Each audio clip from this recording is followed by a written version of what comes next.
국민들의 80.2%가 건설 산업을 불공정한 산업으로 인식하는 예. 걸로 좀 이렇다 보니까 건설업계에서는 그런 불만의 소리들이 나옵니다. 건설 기업들을 잠재적인 범법자로 인식하는 거 아니냐, 정부 자체가 국내 건설을 지탱해주는 부분으로서 해외 건설이 있었는데 네. 이 부분마저도 지금 시장이 점점 작아지면서 굉장히 어려움을 겪고 있습니다.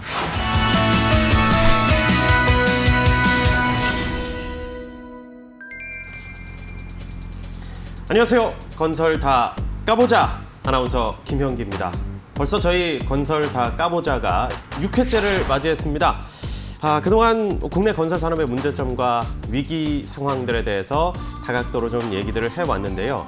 여태까지 해왔던 얘기들을 좀 정리도 하고 앞으로 이 직면한 문제들을 어떻게 해결할 수 있을지 이런 문제들을 오랫동안 지켜봐오고 연구해 오신 또 연구위원님과 함께 얘기를 나눠보는 시간을 마련했습니다. 오늘은 건설산업연구원 김영덕 본부장께서 자리해 주셨는데요. 어서 오십시오. 예, 감사합니다. 네. 땀을 정말 뻘뻘 흘리시면서 네. 연구를 많이 하고 계신데 오는데 좀 걸렸네요. 네. 네. 참 이게 뭐 웃으면서 저희가 이제 늘 시작은 하지만 네. 항상 이 귀결되는 게 건설 산업이 참 장기적인 침체에 빠져 있다, 어렵다, 여러 가지 문제들이 많다 이런 얘기들을 하거든요. 네. 구체적으로 이 건설 산업 어떤 것이 어렵고 현재 상황들이 좀 어떻습니까? 연구해 보시니까. 예, 사실 건설 경기 침체라고 하는 것은 옛날부터 있어 왔던 말입니다. 그렇죠. 예. 저희들이 잘 알다시피 1997년 외환 위기 때 한 수년 동안 건설 경기가 침체되면서 건설 산업 전반이 급격하게 어려움에 빠졌던 적이 있고 네. 또 2008년 금융 위기 때는 그 자금력이 부족한 건설 업체들이 다수 쓰러지면서 많은 사회적인 문제까지 발생시켰고요. 그런데 문제는 최근의 문제라고 볼 수 있습니다. 이와 같은 그런 어려움들이 벌써 한 10년이 지났는데도 불구하고 최근에도 지금 어려워지고 있다는 것이 가장 큰 문제라고 볼 수 있습니다. 일단 민간 건설 공사를 중심으로 해서 급격하게 지금 물량들이 줄어들고 있고요. 네. 또 거기에다가 이제 옛날부터 있어 왔었던 과당 경쟁 문제. 여기다가 최근에는 또 한 가지 문제가 생긴 것이 바로 네. 해외 건설 부분입니다. 그나마 이제 국내 건설을 지탱해주는 부분으로서 해외 건설이 있었는데 네. 이 부분마저도 지금 시장이 점점 작아지면서 굉장히 어려움을 겪고 있습니다. 여기에다가 이제 결국에는 이제 또 새로운 기술 변화, 즉 잘 아시다시피 우리들 4차 산업혁명 기술들이 많이 발전됐지 않습니까? 네. 이 과정에서 건설 산업에 있어서의 경쟁력이 지금 변화되고 있다는 게 문제입니다. 그러니까 기술력이라든지 품질 이런 부분이 확보돼야 되는데 이런 부분들이 벌써 선진국에 밀리고 있고 또 가격적인 측면에서 보면 개발도상국들한테 또 밀리고 결국 양쪽에서 네. 넛크래커 소위 말하는 그런 호두깎이 현상들이 고착화되고 있는 상황입니다. 뭐 구체적인 보고서에 보니까 뭐 여러 가지 얘기들이 있었는데 건설업체 10곳 중에 한 곳이 이자조차 못 내고 있다라는 네네. 얘기들이 있더라고요. 네. 이건 좀 충격적인 부분인 것 같아요. 뭐 막연하게 생각했던 것보다 아예 이자조차 못 내는 이른바 한계 기업들이 있다고 하니까 네. 이건 좀 심각한 상황이 아닌가 싶은데 이거 어떻게 이런 상황까지 오게 된 거죠? 사실 건설 산업은 국가 경제의 기여도가 굉장히 높은 산업입니다. 잘 아시다시피. 그러다 보니까 경제가 고도 성장기에 있었을 때는 건설업도 같이 발전을 하게 됩니다. 네. 그런데 급격하게 우리 경제가 저성장기로 돌변하고 있다는 데 큰 문제입니다. 이러다 보니까 건설 산업도 큰 도전에 직면한 상황이거든요. 그런데 문제는 국내적인 어떤 환경 변화들, 경제적인 환경 변화에 맞춰서 빠르게 대응했었어야 되는데 이런 부분들이 좀 못 해왔다라는 것이죠. 그 원인들 중에 바로 먼저 지적할 수 있는 부분이 이미 글로벌 시장들은 굉장히 스탠다드화되고 있음에도 불구하고 우리 법 제도들은 자꾸만 옥죄는 쪽에 제도들로 왔었고 또 건설 산업이 체질이 개선되고 또 새로운 성장 시장을 이렇게 찾을 수 있도록 모색해야 되는데 이를 제한하는 그런 규제들이 계속해서 많이 만들어져 왔었습니다. 결국에는 이런 환경 속에서 있었던 거죠. 실제로 한번 저희 연구원에서 한번 설문조사를 한 적이 있는데 2018년에 거기서 많은 건설업체들 또 많은 공공발주기관들의 담당자들께서 제일 먼저 우리 건설 산업이 가진 현안이 뭐냐라고 했었을 때 비효율성 문제를 지적을 했습니다. 그만큼 우리 건설 산업이 생산성이 저하되고 기술력이 저하되면서 효율성이 급격하게 떨어지고 있다는 것을 볼 수 있습니다. 무조건 이제 건설인들이 노력을 못해서 외부 환경 변화에 적응을 못해서라기보다는 규제와 그에 맞춰서 예. 조금 더 이 혁신이 필요했던 여러 가지 제도적 부분들이 보완이 좀 덜 그렇죠. 돼서 네. 전체적으로 이 건설 산업이 해외에서도 경쟁력이 떨어지는 그런 상황이라는 맞습니다. 말씀이신 것 같은데요. 그나마 이제 조금 우리가 다행으로 볼 수 있는 거라고 할까요? 2017년 이후에 지금 이제 SOC 예산이 3년 만에 20조 원대로 올라섰다는 얘기들이 있고요. 아직 이제 뭐 확정이 되지는 않았습니다만 네네. 뭐 24조 원 넘는 SOC 예산 일단은 편성이 돼 있는 상황입니다. 일단 이거는 뭐 청신호라고 볼 수 있을 것 같아요. 어떻습니까? 네, 그렇습니다. 일단 그 지금 지난 3년 동안에 지속적으로 SOC 예산이 낮게 편성, 20조 이하로 편성이 되면서 건설업이 굉장히 어려웠던 점을 고려하면 네. 정부의 최근 SOC 예산 증대는 큰 의미가 있습니다. 특히 이제 그 SOC 예산 중에서 저희들이 눈여겨봐야 될 부분이 교통시설에 대해서 그 투자하는 부분이 늘어났고 또 인프라의 정비, 또 생활 인프라, 생활 SOC 쪽에 예산이 증가한 것들을 볼 수 있습니다. 이러한 부분들, 특히 이제 저희들이 이제 그동안에 도로라든지 철도, 항만 등 대형 건 SOC들에는 많은 투자를 해왔지만 실질적으로 국민들의 삶의 질과 아주 직결되어 있는 그런 생활 SOC들, 생활 기반이 되는 시설들, 예를 든다면 경로원이라든지 도서관, 어린이집 이런 등 생활 기반 시설들이 그동안 등한시였던 점에서 보면 그 예산들이 편성된 것은 바람직하고, 또 한 가지는 국민들의 안전을 위협하는 그런 그 상하수도라든지 도로들의 노후화 문제, 네, 터널, 그렇죠. 교량 이런 부분들에 대해서 본격적으로 정비 예산이 편성됐다라고 하는 것들은 국민의 어떤 그 삶의 질 향상이라는 측면에서 보면 바람직한 일이 아닌가라고 보고 있습니다. 국민들은 사실 약간 이제 건설업 하면 그냥 왠지 모르게 드라마 같은 데서 보면 맞습니다. 막 비리의 온상, 네. 건설 쪽이 뭔가 비리의 온상이고, 그리고 거기에서 일하는 이 건설인들이 상당히 좀 낙후된 환경에서 일하는 모습들이 좀 많이 비춰지다 보니까 네. 건설 산업 하면 글쎄 뭐 필요한데 내 자식을 보내고 싶지는 않은 약간 그런 생각들 하시는 분들이 좀 있으실 것 같아요. 이런 상황들을 좀 어떻게 극복할 수 있을까요? 사실 그 건설 산업에 대한 국민들의 어떤 부정적인 이미지는 뭐 어제 오늘 얘기는 아닙니다. 네. 옛날부터 이제 건설 산업은 아까 말씀하신 것처럼 부실, 부패, 온상, 부실 공사 뭐 이런 부분들이 계속해서 문제가 돼 왔고, 신문지상을 뒤엎는 하루 다른 안전사고들 이런 것들이 사실은 국민들의 부정적 인식을 확산시켰던 것이 사실입니다. 실제로 지난 17년에 이제 건설산업 혁신 방안을 마련하면서 국토부가 설문조사를 한 걸 보면 국민들의 80.2%가 건설산업을 불공정한 산업으로 아이고, 인식하는 예. 걸로 좀 나타났고요. 네. 여기에다가 이제 그 인터넷에 한번 키워드만 건설산업 해서 이렇게 검색해 보더라도 부실, 부패, 뭐 불공정한 산업, 관행 뭐 이런 뭐 게 있죠. 낙후 산업, 네, 네. 뭐 이런 부분들, 일거리는 일자리 이런 것들이 아주 줄을 이루고 있습니다. 네. 이러한 측면들이 계속해서 만들어졌는데 결국엔 그렇습니다. 부정적 이미지라고 하는 것들은 결국엔 산업에 참여하는 모든 사람들이 인식을 같이 공유할 때 바뀔 수 있습니다. 스스로 맡은 바 역할에 있는 그 주체들이 이쪽에서 바꿔야 될 부분들, 어떻게 하면 국민들한테 신뢰받을 수 있는 산업으로 갈 수 있느냐라고 하는 부분들을 각자들 고민하고, 이런 부분들이 산업 내에서 조금씩 토착화되는 거, 이게 바로 일단 필요한 일이라고 보고 있습니다. 네. 아까 말씀하셨듯이 10년 전에도 20년 전에도 위기였지만 그게 지금 계속 적체되고 위기가 하나도 극복되는 게 없는 게 문제다라는 말씀을 하셨는데, 네.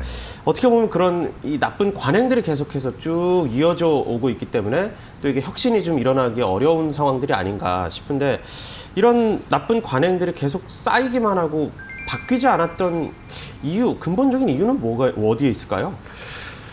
그게 이제 그 악순환의 고리입니다. 어떤 얘기냐면 부정적 이미지로 인해서 정부가 그 국민들의 이미지가 나쁘다 보니까 각종 규제들을 양산하게 됩니다. 법 제도적인 틀을 계속 만들어내서 건설 산업의 생산부터 영업 활동 이런 것들을 규제하게 되고, 또 한편에서는 처벌을 강화하는, 그것이 유일한 방법이라고 생각을 하니까요. 처벌만 강화하는, 이렇다 보니까 건설업계에서는 그런 불만의 소리들이 나옵니다. 건설 기업들을 잠재적인 범법자로 인식하는 거 아니냐, 정부 자체가. 이런 불만들이 쌓이고, 이러다 보면 이 그 불공정한 그 이미지들이 드는 것이 가시지가 않는 거죠. 불공정한 임의가 쌓였을 때 다시 또 규제로 대응하고 규제로 대응하다 보니까 건설업체가 경영이 어려워지고 이렇다 보니 국민들은 건설 일자리는 나빠하고 부정적인 임의가 세워지고 계속 이 악순환들이 고리를 계속 이어지게 한다는 것이 가장 큰 문제라고 볼 수 있습니다. 계속 뭐 그래 약 먹어만 하고 운동을 시켜서 건강하게 체질 개선을 못 시켰네요. 맞습니다. 참 그런 가운데 이제 지난해 6월에 국토부에서 건설산업 혁신 방안을 발표를 했습니다. 뭐 기술과 생산 구조, 네네. 시장 질서를 혁신한다. 드디어 우리가 바라던 이 혁신하겠다 이 말씀을 이제 이 국토부에서 얘기를 꺼내놨는데 젊은이들이 이제 많이 젊은 인재들이 좀 유입될 수 있도록 하겠다라고 했는데 네네. 이 안에 대해서는 어떻게 보고 계십니까? 우리나라의 건설 산업이 아까도 다양한 그런 문제점들이 지적됐지만 무엇보다도 문제인 점은 경직적인 생산 구조입니다. 칸막이를 만들어 놓고 스스로 일자리들을 서로 나눠 먹기식으로 운영되는 그런 산업들이다 보니까 생산성이 일단 낮아지고 부가가치가 없는 저부가가치 산업으로 변모되는 과정이거든요. 네. 이러한 가운데 국민들의 새로운 건설 수요는 이미 많이 바뀌고 있거든요. 아까 말씀드렸지만 안전에 대한 수요가 늘어나면서 노후 인프라의 성능 개선 문제라든지 생활을 보다 안락하게 하는 데 필요한 시설들의 요구, 그러니까 새로운 시설에 대한 요구들 이런 것들이 동시에 직면해 있는 상황이거든요. 네. 그러한 측면에서 생산 구조의 혁신을 담고 있고 또 부실 시장 질서의 혁신이라는 부분을 담고 있는 것들 또 이름으로 인해서 젊은 층 유입되는 그 젊은 산업으로서 바꾸고자 하는 그런 혁신 방안은 긍정적이라고 봅니다. 네. 그런데 문제는 혁신 방안을 만드는 것과 실효성을 제고하는 것은 별개 문제입니다. 결국엔 실효성이 있으려면 이 혁신 방안들이 각각의 주체들한테 와 닿아서 실질적으로 실행이 될 수 있도록 유도가 돼야 그렇죠. 되는 것이 가장 중요하다고 봅니다. 네. 특히 이제 그 이전에 이 건설산업 혁신 운동을 한 나라가 있었습니다. 영국이 대표적인 그 건설산업 혁신 운동을 했었는데 이 영국 같은 경우에 가장 큰 혁신 운동의 특징이라는 것들은 각각의 참여자들, 발주자부터 건설업체, 건설 근로자, 거기에 참여하는 자재 장비업자들 이런 모든 사람들이 함께 참여하는 혁신 운동을 했다라는 겁니다. 사실 그런 것이 훨씬 더 중요합니다. 결국엔 이 많은 건설 사업에 참여하는 실행 주체들을 어떻게 끌어들일 거냐. 이게 실효성하고 연관이 될 가능성이 높습니다. 역시 또 좋은 제도를 그냥 내놓기만 하고 지켜라 하는 게 아니라 네. 참여를 유도하는 게 또 정부의 한 큰 몫이 될 것 같습니다. 이 혁신 얘기를 계속하게 되는데 이 건설업 혁신에 있어서 그렇다면 종합적으로 봤을 때 우리 본부장님께서 어떤 게 가장 좀 필요할 것 같습니까? 앞에서 말한 거하고 그대로 연계됩니다. 네. 혁신의 주체들이 그렇게 모든 사람들이 같이 참여했을 때 이루어지는 것이라면 네. 결국에 한 가지 키워드로 요약이 됩니다. 우리 소위 말하는 상생협력입니다. 상생협력. 바로 예. 그 같이 참여자들이 서로를 신뢰하고 또 신뢰하는 가운데서 서로 믿고 이루어지는 가운데서 생산이 이루어지고 또 판매된 것을 공평하게 그 이익을 배분하는 과정들 이런 것들이 발생이 돼야 실질적으로 혁신이 이루어질 수 있다라고 보입니다. 특히나 그 과거에 우리 그 생산 구조 개편 즉 원더급과 하더급 문제 네. 또 다단계로 내려가 있는 그 하더급 생산 체계 이런 부분들에 대한 개선의 문제는 과거에 굉장히 많이 논의가 됐었습니다. 그럼에도 불구하고 그것이 아직까지도 그 개선이 되고 있지 않은 것은 가장 큰 원인이 뭐냐면 각자들이 서로의 이해관계 때문에 서로 협력 관계를 안 맺기 때문이라는 거죠. 예. 결국에는 궁극적으로 혁신이 이루어지려면 가장 지금 혁신 방안에서 포커스를 잡고 있는 생산 구조 혁신에 있어서 이 각각의 주체들이 서로를 신뢰하고 그 서로의 만족을 유도해 줄 수 있는 상생 협력 방안이 만약에 같이 포함이 된다면 서로의 이해관계를 좀 내려놓고 함께 협상하는 기회를 만들 수 있을 것이라고 기대를 합니다. 사실 이대로 가다 위기의식이다라는 위기의식이 지금 아무래도 팽배하게 있기 때문에 네. 그 어느 때보다도 이번이 좀 호기로서 작용을 하면서 맞습니다. 서로 서로 이제 좀 정말 나도 참여해야겠다. 적극적으로 혁신에 동참해야겠다라는 생각들을 많이 하실 것 같아요. 자, 상생협력. 사실 익숙한 단어입니다. 이 상생협력. 그간에 이루어지지 못했던 여러 가지 부분들이 있지만 앞으로 이제 어떤 방향으로 좀 더 끌고 가야 될지 이 부분에 대해서 좀 논의를 많이 해야 될 것 같아요. 맞습니다. 말씀하신 것처럼 정부에서도 이미 상생협력은 정부의 중요한 정책 코드였었습니다. 특히나 문재인 정부에 있어서는 공정하고 투명한 경제라는 이름 하에서 네. 상생 협력을 유도하기 위한 많은 노력들을 했고요. 그런데 그동안 해와서도 상생 협력들의 그 정책들의 내용을 보게 되면 명확합니다. 원도급자와 하도급자 관계에만 포커스가 맞춰져 있습니다. 원도급자 즉 발주자로부터 직접 수주를 받은 사람들은 갑이고, 거기에서 그 원도급자로부터 다시 수급을 받는 하도급자는 을이라는 식의 관점에서 계속해서 규제만 강화했습니다. 이러다 보니까 전 세계에서 우리나라 하도급 규제 체계가 넘버원입니다. 가장 복잡한 체계를 갖고 있고 가장 강력한 체계를 갖고 있습니다. 실제로 바로 이거죠. 그동안 하도급 정책이라는 것들이 원하도급 관계에서만 지나치게 규제를 해오고 있는데, 실제로 저희들이 그 불공정 관행을 좀 개선하는 연구에서 설문조사를 한 적이 있는데, 네. 이 그 원하도급 관계는 한 20% 정도의 불공정 경험이 있다는 걸로 나타난 반면, 그 앞 단계, 즉 공공 발주자들, 그러니까 공공 발주 기관들이죠. 우리가 소위 말하는 LH 공사, 도로공사 이런 기관들, 거기하고 원도급자 간에 있어서의 불공정이 64%로 나타나고 있습니다. 훨씬 더 거기 크다라는 거죠. 결국엔 이제 상생 협력의 방향은 명확해집니다. 즉 우리가 지나치게 원도급, 하도급 간의 관계에 있어서만 상생 협력에서 갔다면, 그 앞 단계에 있는 공공 발주자들, 원도급자가에서 그 잘못된 부분들. 또 한 가지는 최근 그 국정감사에서 주승용 의원님실에서 그 발표한 것 따르면 최근 5년 동안 무려 그 43만여 명이 임금 체불 경험을 갖고 있는 것으로 나타났습니다. 최근 5년 동안. 43만여 명이요? 예. 즉, 이 밑에 하단에서의 불공정이 더 심하다는 걸 알 수 있습니다. 건설인들, 건설 근로자들 상당수가 한 번 이상은 다 체불임금 사태로 좀 냉가슴을 앓았던, 뭐 전체가 한 경험이 200만 있는 거예요. 명이니까 뭐 다라고는 볼 수 없지만 네. 큰 비중을 차지하고 있는 것은 네. 사실이고요. 그렇다 보면 결국에는 상생협력의 방향은 두 가지로 명확합니다. 즉 앞에서 말씀드린 것처럼 각 주체들, 처음에 발주되는 단계부터 건설 근로자까지 생산에 참여하는 사람들에게 영역을 넓혀가는 부분이 필요하다라는 생각이 들고요. 그 과정에서 또 한 가지 빠져있는 부분들이 그 부분입니다. 실제로 건설업에 직접적으로 참여하지만 보이지 않는 부분들이 있어요. 건설 엔지니어링, 설계하는 업체들, 이런 것들도 다 마찬가지입니다. 즉 상생협력의 방향을 보다 광범위하게 봐야 될 필요성이 있는 것입니다. 지금 그 상생협력의 방향에 관해서 뭐 연구를 많이 하셔서 한 5가지 정도로 이렇게 아예 정리를 좀 해주셨던 것 같아요. 그러니까 예.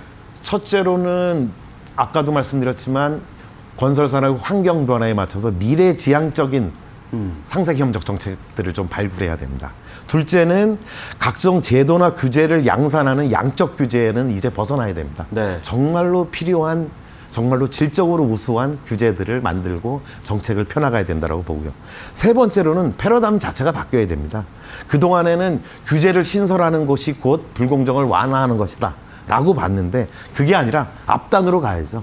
어떻게 하면 예방을 할 것이냐, 즉 예방정책 중심의 패러다임을 가져가야 될 것이라고 보고, 또 아까도 말씀드렸지만 네 번째로는 발주자, 원도급자, 하도급자, 건설 근로자 등 분절돼 있는 그런 협력 관계들을 어떻게 통합적으로 함께 이끌어갈 수 있느냐라는 것이 바로 정부가 해야 될 역할이라 보고, 마지막으로 마지막으로 부탁드리고 싶은 거는 그동안의 정책들이 너무 단기 응급 처방식이었습니다. 문제 생겼을 때, 안전사고 났을 때, 혹은 임금 체불 문제 생겼을 때 땜질식 그때 처방. 땜질 네. 정책들을 만들었는데, 네.